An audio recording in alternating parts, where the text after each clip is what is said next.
Boa noite. Em resposta à escalada do desmatamento na Amazônia, o ministro do Meio Ambiente anunciou hoje que o governo pretende frear esse movimento, mas sem fixar metas nem prazos. Ricardo Salles falou em ambientalismo de resultados e medidas como regularização de posse de terras e zoneamento ecológico. O presidente Jair Bolsonaro foi mais cético. Disse que o Brasil não vai acabar com o desmatamento nem com as queimadas, porque essa é, segundo ele, uma questão cultural.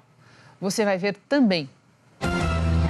O presidente do Supremo, Dias Toffoli, defende limitar o compartilhamento de informações da Receita com órgãos de investigação.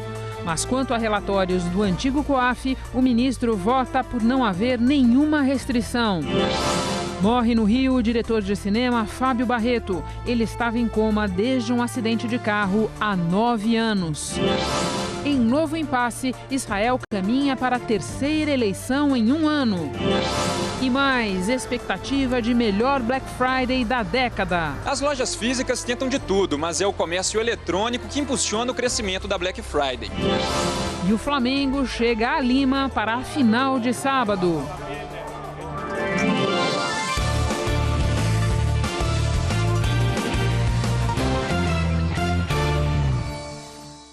Começamos por Brasília, com foco no STF. O presidente da Corte, ministro Dias Toffoli, votou hoje pela restrição ao compartilhamento de dados da Receita Federal com órgãos de investigação.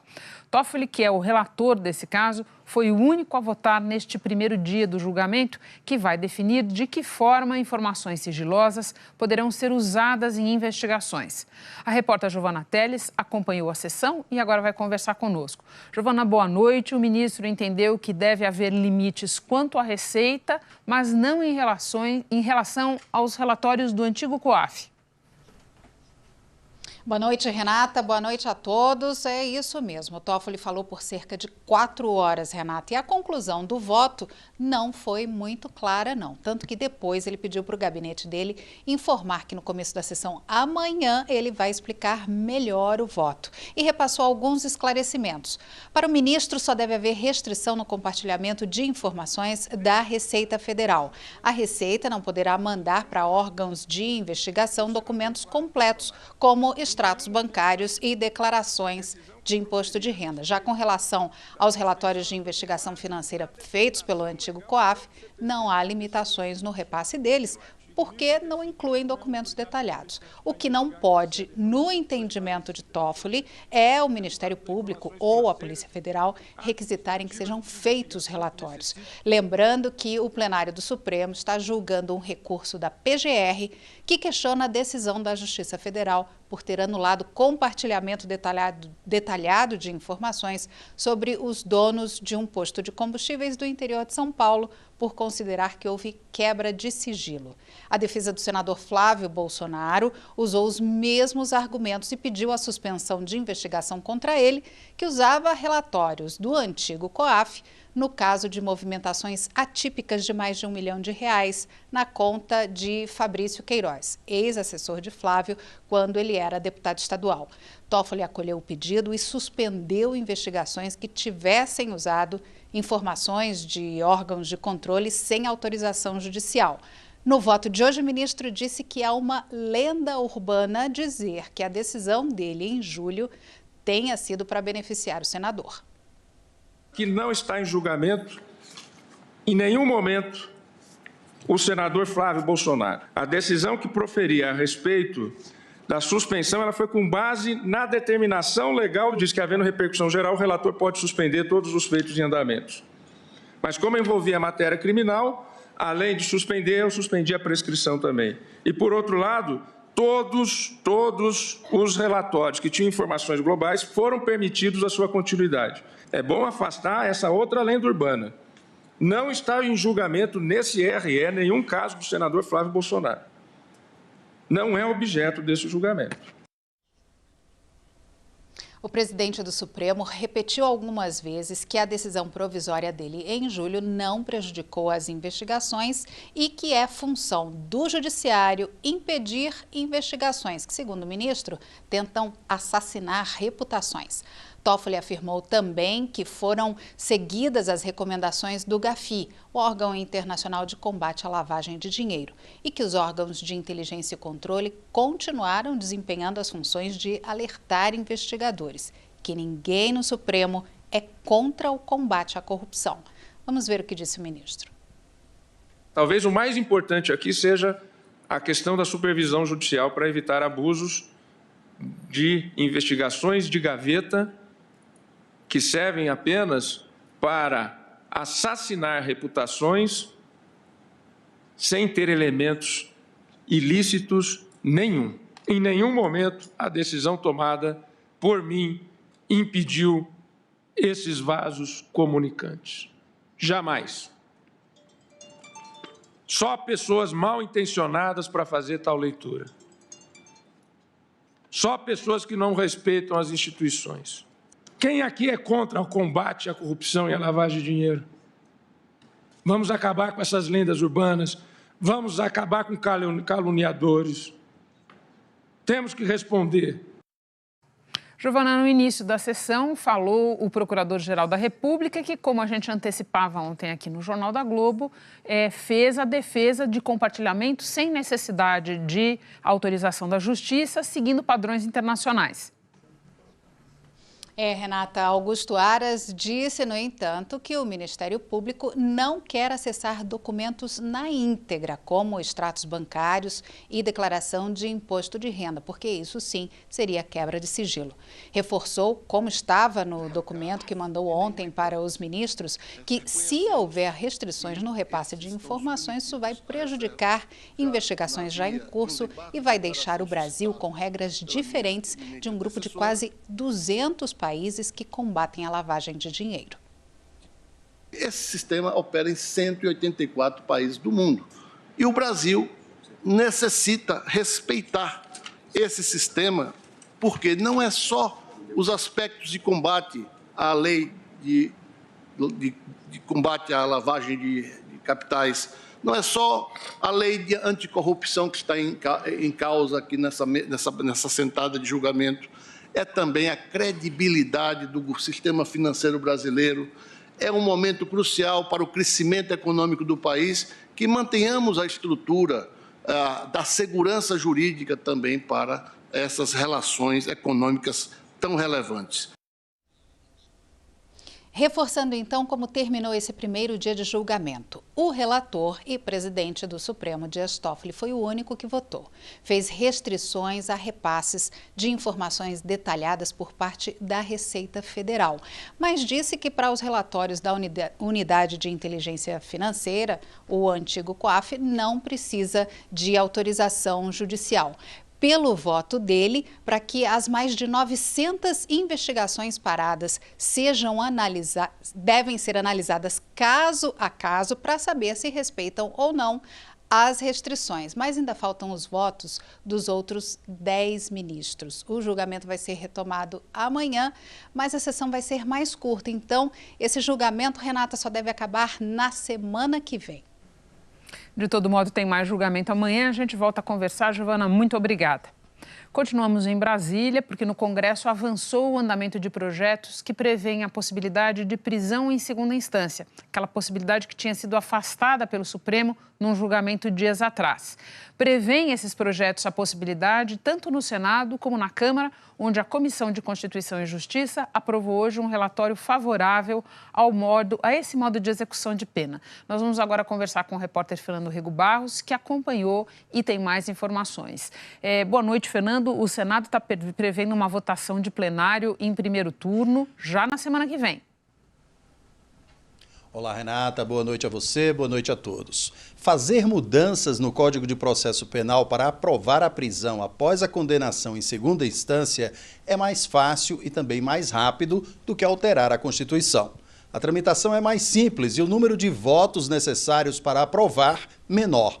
O apoio ao projeto do senador Lazier Martins, do Podemos, foi resultado de uma ampla negociação entre o presidente do Senado, Davi Alcolumbre, a presidente da Comissão de Constituição e Justiça, Simone Tebet, líderes partidários e o ministro da Justiça, Sérgio Moro.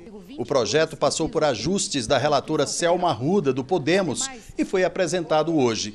ele mexe em 3 artigos do Código de Processo Penal. Vamos ver quais são esses artigos. O projeto muda o artigo 283, que trata das possibilidades de prisão. Retira a expressão transitado em julgado e acrescenta a expressão em decorrência de condenação criminal por órgão colegiado. Os tribunais de segunda instância só não determinariam a prisão do réu condenado em casos excepcionais. Cria o artigo 617-A e altera o artigo 637 para determinar que recursos ao Supremo Tribunal Federal e ao Superior Tribunal de Justiça não suspendam a prisão, a não ser que haja questão constitucional ou legal relevante que possa levar à provável revisão da condenação. A votação do projeto foi marcada para quarta-feira que vem. Na terça, a comissão vai fazer uma audiência pública para debater a proposta, Renata. Fernando, eu havia falado votação em primeiro turno no Senado, mas não é nem primeiro turno, é votação em plenário, porque como você estava explicando, nesse caso o processo é bem mais rápido. Agora eu quero te ouvir sobre a Câmara, porque lá sim eles estão escolhendo um caminho mais longo, que é o caminho de uma emenda constitucional para mexer nessa questão da segunda instância. Sim, esse foi o caminho decidido pela Comissão de Constituição e Justiça, que aprovou por ampla maioria a proposta do deputado Alex Manente, do Cidadania. Vamos ver o que propõe esse projeto. O texto muda os artigos 102 e 105 da Constituição para determinar que os recursos ao Supremo Tribunal Federal e ao Superior Tribunal de Justiça se tornem ações independentes. Com isso, o julgamento terminaria na segunda instância, que seria considerada o trânsito em julgado. Assim, as ações abertas no Supremo e no STJ não suspenderiam a prisão. A aprovação do projeto do Senado na CCJ e no plenário da Casa na semana que vem é dada como certa. Aí a proposta segue para a Câmara e a pressão para que ele seja aprovado por lá também, ainda antes do recesso parlamentar, passaria toda para o presidente Rodrigo Maia. Vamos aguardar os próximos passos. Renata? Muito obrigada, Fernando. 2 dias depois da divulgação da taxa consolidada e alarmante do desmatamento na Amazônia, o ministro do Meio Ambiente anunciou a intenção de reduzir o problema. A reunião em Brasília contou com a presença dos governadores dos 9 estados da Amazônia Legal: Acre, Amapá, Amazonas, Rondônia, Roraima, Pará, Tocantins, Maranhão e Mato Grosso.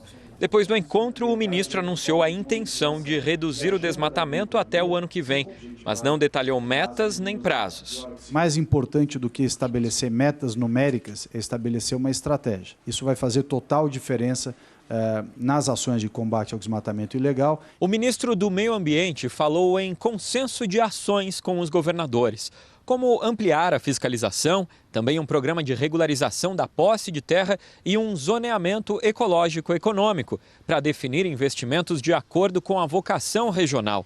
O governo também quer regulamentar o pagamento por serviços ambientais que ajudem a preservar a floresta. Depois do encontro, os governadores estiveram no STF e foram recebidos pelo ministro Alexandre de Moraes.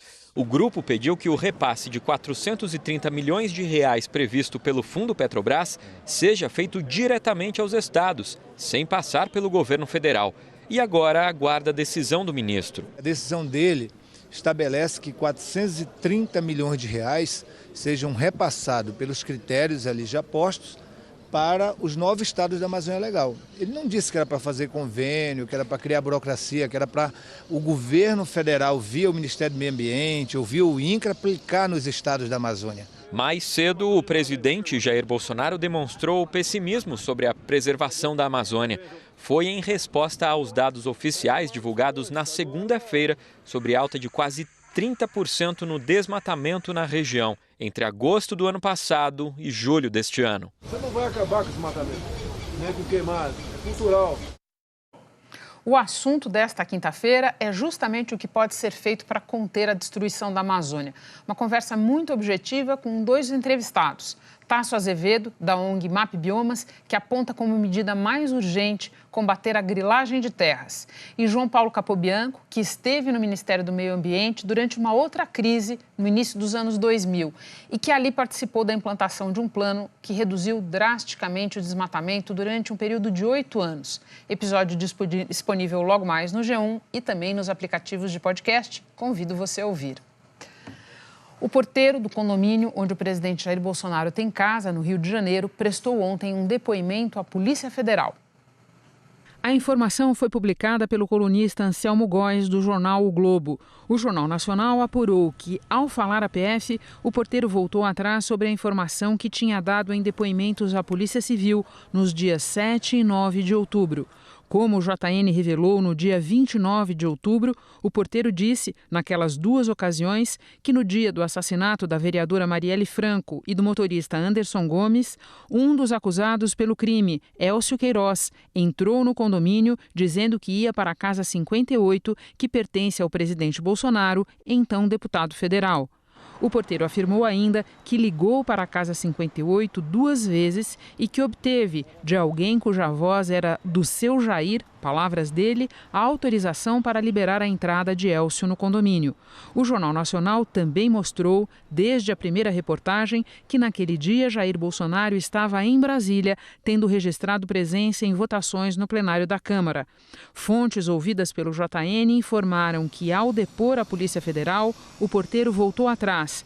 Disse que errou ao afirmar que havia falado com o seu Jair e que se equivocou ao anotar o número 58 no registro do condomínio. Segundo essas mesmas fontes, o porteiro alegou que, quando chamado a depor pela Polícia Civil, nos dias 7 e 9 de outubro, ficou nervoso e não se corrigiu, mesmo sabendo que tinha errado ao anotar a Casa 58 como sendo o destino de Elcio. A PF apenas confirmou que o porteiro deu o depoimento, sem fornecer detalhes sobre o que ele falou. O depoimento de ontem faz parte do inquérito que apura se o porteiro cometeu crimes de obstrução da justiça, falso testemunho e denunciação caluniosa contra o presidente. O inquérito, que corre em sigilo, foi aberto a pedido do Ministério Público Federal, depois de um ofício encaminhado pelo ministro da Justiça, Sérgio Moro, ao Procurador-Geral da República, Augusto Aras. A Defensoria Pública do Estado do Rio declarou que acompanhou o porteiro no depoimento de ontem à PF, mas não quis comentar o que ele disse aos investigadores.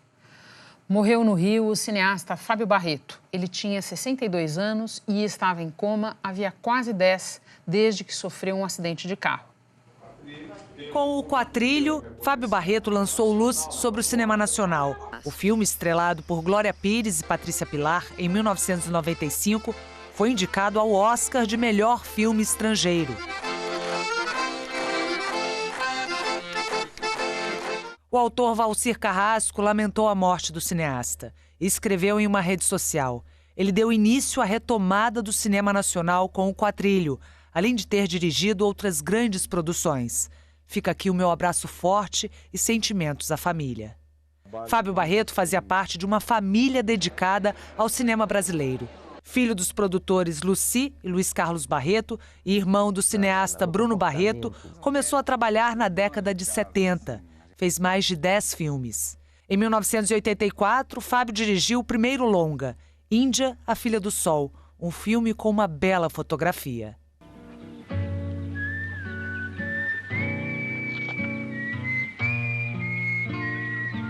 No início de carreira, também filmou O Rei do Rio, um mergulho na história da contravenção carioca. E o último longa dele foi Lula, o Filho do Brasil. O filme foi lançado em janeiro de 2010, no mês seguinte ao do acidente de carro que Fábio Barreto sofreu. O cineasta teve traumatismo craniano e estava em coma há quase 10 anos. Ele morreu nesta quarta-feira no Hospital Samaritano, na zona sul do Rio. A causa da morte não foi informada. Ainda hoje, o Flamengo em Lima, no Peru. E a seguir, os novos protestos no Chile. A polícia suspendeu o uso de balas de borracha.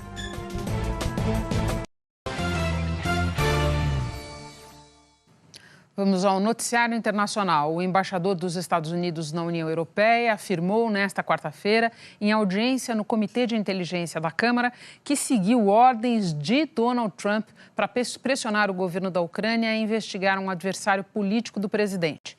A partir de Nova York, Jorge Pontual tem acompanhado as audiências públicas do inquérito de impeachment de Trump e agora nos faz um relato sobre o que aconteceu hoje. Boa noite, Pontual. Boa noite, Renata. Boa noite a todos.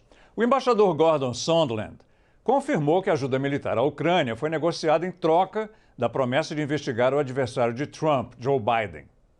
Ele revelou que o vice-presidente Mike Pence e o secretário de Estado Mike Pompeo também estariam envolvidos. Ambos negaram. Segundo Sondland, todos agiram cumprindo ordens do presidente. Os democratas, que querem usar o caso para o impeachment de Trump, comemoraram. Mas os republicanos e o próprio Trump questionaram a credibilidade de Sondland. Trump disse que mal o conhece e leu a transcrição de um telefonema no qual ele diz a Sondland que não queria nada em troca da ajuda militar. Sondland não é diplomata. Dono de uma cadeia de hotéis, ganhou a embaixada porque deu milhões de dólares para a campanha de Trump. Ele demonstrou que não lembra bem dos fatos. E o depoimento foi contraditório. Em certo momento, ele chegou a admitir que o próprio Trump não condicionou a ajuda militar à investigação de Biden pela Ucrânia, Renata.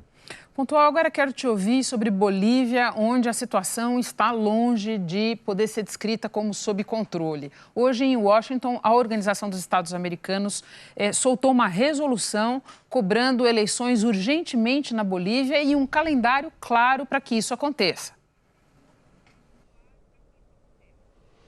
Pois é, essa resolução foi proposta pelo Brasil e pela Colômbia e aprovada por 26 dos 35 membros da OEA. A OEA também se dispôs a dar apoio técnico para esse processo eleitoral boliviano. A presidente interina, Janine Áñez, entregou, na tarde desta quarta-feira, ao Congresso, um projeto de lei para acelerar a convocação de novas eleições gerais no país. E também a eleição de membros do Tribunal Superior Eleitoral e dos tribunais eleitorais dos departamentos, todos exonerados ou presos depois da fraude nas eleições de outubro. O Movimento ao Socialismo, que é o partido de Evo Morales, apresentou outro projeto para realizar eleições. Segundo representantes do governo interino, os dois textos diferem basicamente em relação à questão dos candidatos, mas ambos concordam que Evo Morales e seu vice, Álvaro Garcia Linera, não poderão concorrer. No México, onde se asilou, o ex-presidente boliviano acusou o governo interino de promover um massacre contra os seguidores dele, na cidade de El Alto, perto de La Paz. 8 pessoas morreram. Evo Morales disse que quer voltar ao país para cumprir seu mandato, que vai até o fim de janeiro, Renata. Muito obrigada, Pontual. Continuamos falando de América do Sul. No Chile, os protestos ficaram ainda mais violentos hoje, a partir da revelação de um laudo demonstrando que as balas usadas contra os manifestantes continham apenas 20% de borracha em sua composição. Segundo a Universidade do Chile, as balas seriam bem mais destrutivas do que o permitido. O diretor-geral dos Carabineiros, a Polícia Federal do país, suspendeu o uso da munição e autorizou auditoria para apurar o caso. Mais de 200 manifestantes foram gravemente feridos nos últimos 30 dias. Nos protestos de hoje em Santiago, 5 integrantes da Força Feminina dos Carabineiros foram atacadas e estão hospitalizadas. Numa iniciativa para tentar conter a violência, parlamentares anunciaram corte de 50% nos próprios salários até a promulgação de lei que defina novos valores. E em Israel, o líder do Partido Azul e Branco, Benny Gantz, admitiu formalmente que não conseguiu formar uma coalizão para governar, tornando quase certa a necessidade da terceira eleição em um ano. As frentes de direita e de centro-esquerda terminaram praticamente empatadas no último pleito. Gantz teve um mês para formar maioria no parlamento, depois que o primeiro-ministro Benjamin Netanyahu fracassou nessa missão. Os parlamentares agora dispõem de 21 dias para nomear um candidato apoiado pela maioria. Se não conseguirem, novas eleições serão convocadas. Daqui a pouco, o Flamengo já está em Lima e, a seguir, o comércio otimista para as vendas da Black Friday.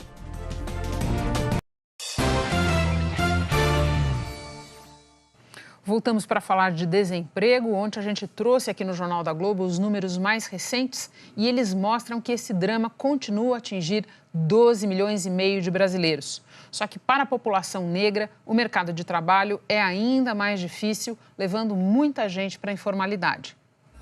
O Dia da Consciência Negra foi de comemoração no centro de São Paulo.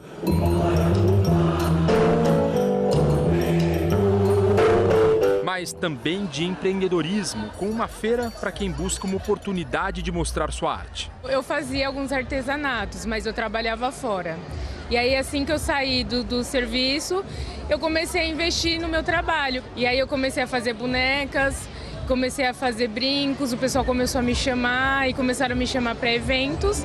E aí agora eu tô trabalhando nessa área mesmo. O desemprego é um drama para milhões de brasileiros, mas entre a população negra a situação é ainda pior. Números da PNAD revelaram que no terceiro trimestre deste ano, mais de 65% do total de desempregados do país eram pretos ou pardos. E não para por aí. A taxa de desemprego da população negra foi a única que aumentou do segundo para o terceiro trimestre. Passou de 14,5% para 14,9%, segundo o IBGE. São mais de 1,5 milhão de pessoas sem trabalho, 23 mil a mais do que no segundo trimestre. Para a pesquisadora, esses números têm uma explicação. Tem alguma coisa que eu chamo de pacto narcísico. No final de um processo de seleção, o selecionador, o recrutador, muitas vezes tem uma faixa muito interessante de candidatos que conseguiram chegar até o final e ele vai escolher, muitas vezes, aquele mais parecido com ele mesmo e vai continuar excluindo o negro, mesmo que escolaridade e experiência profissional sejam similares, entendeu? Então, quando você tem um tempo de crise, o impacto é maior sobre os negros e negras. A Rita vende as roupas que ela mesma produz e diz que sentiu isso na pele quando resolveu empreender. Nós não tem como, às vezes, chegar num banco para pedir um dinheiro para poder nós abrir o nosso próprio negócio. Nós precisamos começar desde lá de baixo. Aí a subida fica muito mais difícil para nós, porque nós não temos pessoas para poder fortalecer, dar um capital de giro para nós iniciar. Nós temos que iniciar bem devagarinho. O comércio espera que as vendas desta Black Friday sejam as melhores para a data desde 2010. Nas vitrines, eles já estão lá. Os apressados até param para ver os descontos. E quem achou, já levou. Celular. Já com desconto de Black Friday? Já, com desconto. Baixou bastante, R$300. A ideia é fisgar o dinheiro extra caindo na conta dos consumidores. No 13º, claro, né? Todo mundo com uma renda a mais, aí serve para todo mundo, né? Para o comerciante, também para as pessoas, né? Aproveitar os produtos com preços melhores. A expectativa é que as vendas cheguem a 3 bilhões e 670 milhões de reais, fazendo desta a melhor Black Friday da década. 10,5% a mais que no ano passado. Se descontar a inflação, a alta é de 6,8%. O histórico do setor comercial no ano fortalece essa esperança. São 5 meses consecutivos no positivo. Um crescimento acumulado de 2,4% de maio a setembro. Temos uma inflação mais baixa, uma taxa de juros baixa que contribui para o crédito familiar, uma melhoria no emprego, apesar de elevada taxa. Tudo isso acaba gerando esses impactos positivos no varejo e contribuindo para a melhora da economia. As lojas físicas tentam de tudo, mas é o comércio eletrônico que impulsiona o crescimento da Black Friday. É que para o consumidor é muito mais fácil ficar sentado em casa na frente do computador ou mexendo no celular para comparar preços e escolher aquela promoção, sem ter que sair por aí batendo perna. Por causa disso, sai na frente quem também vende online. Na internet você pode comprar e retirar na loja. E é muito cômodo também, porque tem gente que gosta de comprar nessas plataformas. Então é só chegar e pegar. No fim das contas, é o desconto e o preço que vão ganhar o consumidor. Eu tô de olho numa TV esse ano. Preço melhor. Tô economizando. Querendo fazer o 13º render mais. A seguir, a chegada do Flamengo a Lima.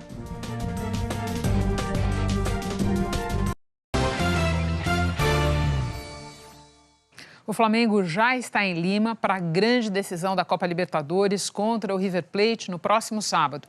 O repórter Eric Faria acompanhou a chegada do time ao hotel.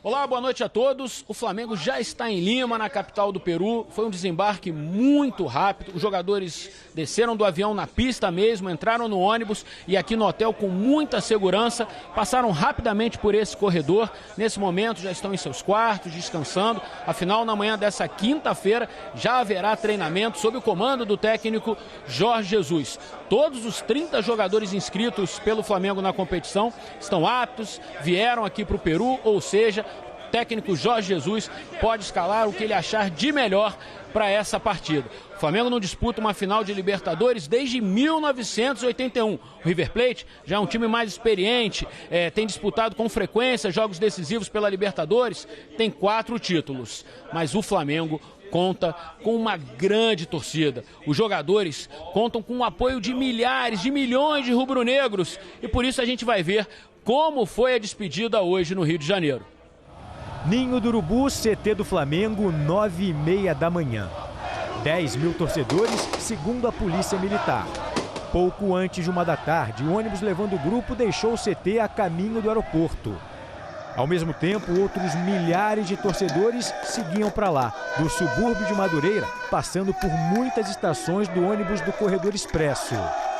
Sabe aquela concentração que começou lá no Ninho do Urubu, se espalhou por toda a cidade e chegou aos arredores do Aeroporto Internacional? É nesse clima que o Flamengo embarcou para a final da Libertadores. Às 1:50, o ônibus se aproximou do terminal de cargas, por onde o grupo embarcaria. O ônibus e o time foram carregados pela multidão, metro a metro, bem devagar. Foi difícil romper o cordão humano de uma torcida que esperou 38 anos para ver o time de volta à decisão da Libertadores. Olha, o coração bate mesmo, sabe? É muita alegria. Inesquecível, é paixão, é raça, é tudo, é Flamengo, é Flamengo! Em meio à festa, fumaça, correria, parte do alambrado de proteção entre a rua e a pista de decolagem caiu. Algumas pessoas se machucaram. A polícia usou bombas de gás para dispersar a multidão. Na pista, o avião já esperava pelos jogadores. As boas-vindas foram dadas pela tripulação. Às 4h27 da tarde, o avião decolou rumo a Lima, palco da decisão. O Jornal da Globo